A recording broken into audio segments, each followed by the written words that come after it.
everyone, this is Kirei for Bramble Fox, and this is my first layout using the fabulous autumnal themed November Fox box. I'm also using the Fox Cut number 50, and this one actually comes with the Fox Box Plus subscription, November subscription I should say, and I'm also using a brand new product, the Paper Autumn Leaves in the Heather colourway. Okay, so I'm getting started here, and I've pulled out the Vicki Boutin Fernwood collection. It's an older collection, but the colours were perfect with the perspectives, but also my photo there. And I thought my photo was perfect with the title that I pulled out of the Fox box, the A Real Hoot.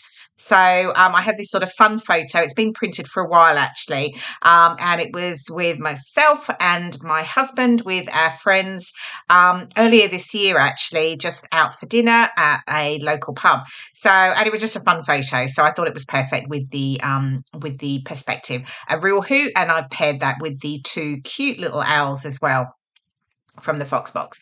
Okay, so I've torn the piece of paper to go across the layout, and I was umming and ahhing about using the craft background or a white background, and I do end up going with the craft background. I thought the white looked just a little bit too stark with the coloured papers. So, and here I'm just pulling out, I've got some of the sort of paper pieces that I had left from the collection, and also some of the cut parts, and I'm really just sort of going to layer them all up, and I'm starting to distress all the edges of each of the layers now. So here we go, they're all now distressed, and I'm just sort of rolling up the edges of this torn piece that is going to sit across the pretty much the center of the layout. Just rolling those up again, just adding sort of extra texture and dimension. So I start to get this all stuck and then think, actually no, I'm going to use the stencil. Nearly forgot about that. So I just put that piece of paper to the side and I pull out the stencil and the distress oxides, and I end up using the speckled egg. I think that's speckled egg. And then I'm just going to sort of blend that on. I'm just taping the stencil down because it's quite fine stencil. I just want to make sure it doesn't move. And then I'm just adding the ink with my blending tool here just to the top. And then I'm going to move the stencil down so I can get more of the stenciled effect down towards the bottom of the layout. Now, typically you do end up covering quite a lot of the decorative element, but I do like that it's just sort of poking out around the edges.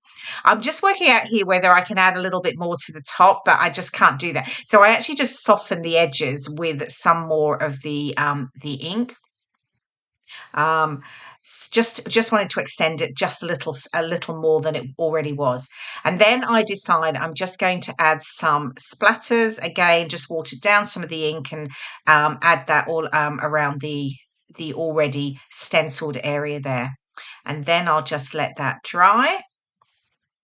And here we go, all dry. And I'll start to get the pieces stuck down now. So that torn back piece is now stuck down. I'm just sort of working back through the layers, making sure I'm sort of happy where they're going to go, and then I'm going to start to get them stuck down. So here we go. So this is, I do like layering actually, and it is a great way of using up the sort of bits and pieces that you might have left from a collection, just sort of working them together as a layer underneath your photo. So I do lift the edges though. I end up sort of, when I start to stick the pieces down, I do actually have to flatten the bits that I've already lifted up. So I should remember that every time. I think I do it all the time. Okay, so just getting those stuck down, lifting those edges. I think I'm remembering not to do the middle one there because I'm going to stick the other pieces over it. Okay. Just making sure I'm happy with where they are. Bringing out my trusty T-square, making sure they're straight. I couldn't possibly have wonky lines, could I? Okay, getting that currently cut apart card stuck down. And then I'll bring in that one with the sort of moth. I'm going to actually raise this on sticky foam. So just cutting the pieces to fit. and then I'll just stick that down. That's the only piece I raise on foam. I just felt like I needed a little bit of extra dimension at this point, and then I'll start to get the photos stuck down. Now, with the Foxbox subscription, if you're not a Foxbox subscriber, pop on over to bramblefox.co.uk and you can find all the details about signing up and becoming a subscriber. That way you don't miss out on the fabulous perspectives every month. And you have your regular Foxbox subscription, and then you also have the Foxbox Plus, which comes with the additional Fox cut, so the stencil, just like the one that I've used, the paper snips, which is a fabulous sheet of different icons and images and word sayings that you can fussy cut out and add to your layouts, and also the DIY epoxy flares. So on the paper snips you have some round designs that you can punch out and then layer the clear epoxy button over the top, and it looks just like a sort of flare button. So pop on over and you can find all the details about subscribing. Okay, so I've got everything stuck down and I'm just looking at my photo and I'm going to layer it on that pattern paper there. But I just decided, I thought, oh, I'm going to add a little bit of the tissue paper. I don't know about you, but honestly, tissue paper, I think I always fiddle around with it, trying to just get it just right. So I've decided I'm going to have torn edges. Then it doesn't tear straight. So I'm using the ruler, get it stuck down. So that part's fine. And this part's fine, but then I try and do the bottom. Because there's only a little bit left, it's fiddly and I tear it and it's not quite right. But actually, it looks all right in the end and it's fine because I am just going to layer it up on the top of that sort of soft tealy patterned paper here. And then I probably, what I should have done here, actually, I then cut it out, but I want to distress the edges and I've got the tissue paper, so I've sort of got to keep moving the tissue out the way. So I really should have cut it out first, distress the edges, and then stuck the photo down on it. But hey ho, that's the way it is. Okay, so yeah, just getting those edges distressed, and then I can get the photo stuck down on the layer. And then we're sort of getting close to finishing it. Now, amazingly, I did this layout because I'm such a slow scrapbooker. I actually did this layout all in one night pretty quickly, which was, yeah, pretty amazing for me, I have to say. But sometimes it just works like that. Okay, I'm pulling out those two cute little owls and I'm just getting those stuck down with the glossy accents. I like that because it's a nice strong glue that holds them securely in place on the layout. And then I'm pulling out the A Real Hoot title, and I'm also going to get it stuck down there to the right, just on the top of the floral pattern paper. Sorry about my head there. I'm just making sure that that was straight, of course. And then I think, what am I doing next? That's right. I pulled out some of the, there are a few embellishments. I actually didn't want to add too much because I had quite a lot of layers. I also had, it was quite a lot of the pattern papers and colours. So I just pulled in a few pieces of ephemera and a couple of chipboard tabs and just layered them into the design.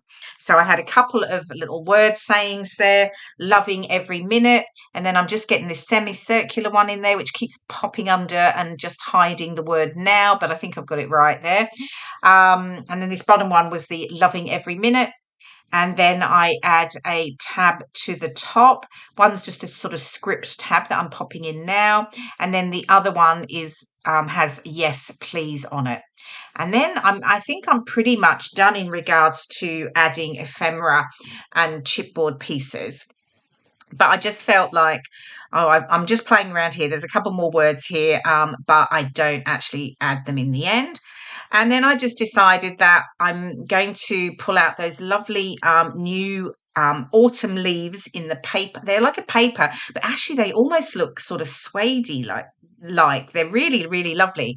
And I've got these ones in the heather colourway.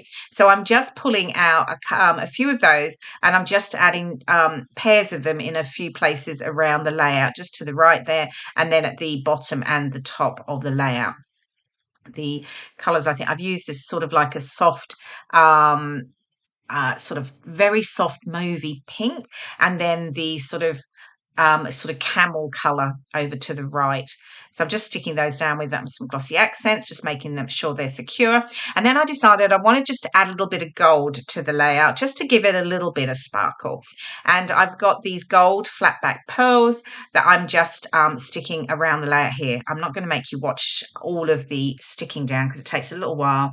So I think here we go. They're all stuck down. And now I'm just going to bring in some of the Cambella gold ink and just finishing off with some splatters of that all around the layout. And then I'm done. So amazingly, a very quick layout for me, which was great. And yeah, really happy with how it looked. Hope you have liked the process video. And you'll find some close-ups are going to come up in just a moment. Here we go. There's the final layout. And then some close-ups of those lovely perspectives from the November Fox box, A Real Hoot, and those super cute little owls. And then you'll see a close-up of the leaves and the details from the stencil. I hope you've enjoyed the process video. I will see you very soon in my next one. Thanks very much for watching.